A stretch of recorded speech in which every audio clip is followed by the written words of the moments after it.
Hi, I'm Neil Moran, horticulturist and owner of Hay Lake Horticultural Services.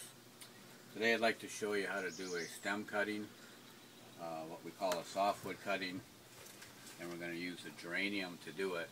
It's really a pretty simple technique here, something you could do at home, in your home, maybe with some school kids, whatever.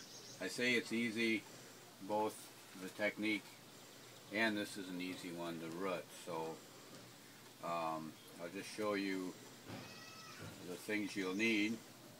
The scissors, just something to clip it with, and what we call a root tone, or it's a rooting hormone. And then some kind of a pot, or in this case it's a cell pack where we could do 6. And then what's really important is this medium inside here should be a non-soil medium. In this case it's peat moss, vermiculite, and perlite mix. You could use a germination mix, jiffy mix, and some people even use sand, which I've never used before, but this I think works the best. So no further ado, I'll show you how this is done. First thing we do, we need to find a stem of a softwood plant like this, what we call the terminal end, and we're going to clip it. Make sure we clip it or find a stem that has what we call nodes, which is really just growing points, and I'll show you what that looks like here when we clip this. So we clip this off, and then we take and cut off these leaves and stems around the axil here of the stem, and we're going to be left with just a couple of leaves. You really don't need any more than that. In fact, you could even less would still root. But we do need some leaves, because that's your, as you probably recall from high school science, your photosynthesis takes place, with the leaves. So okay, so here's what we'll do. We've got our cutting now. That's a single cutting. Notice I left a little bit on here.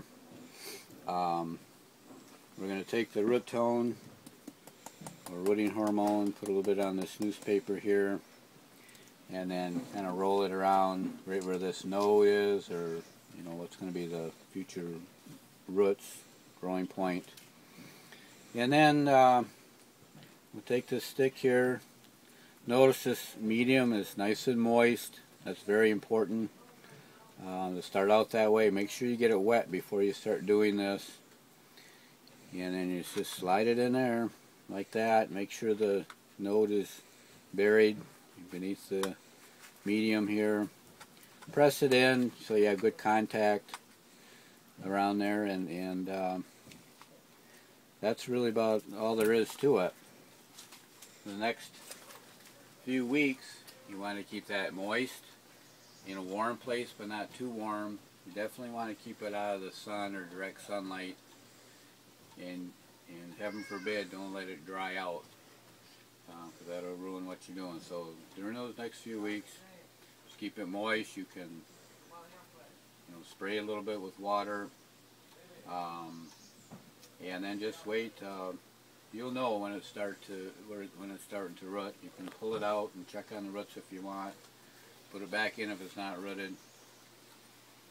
Within probably 2 to 3 weeks, you should start seeing a little tiny root, and then it can be transplanted to a larger pot. So thank you very much for watching, and have a good day.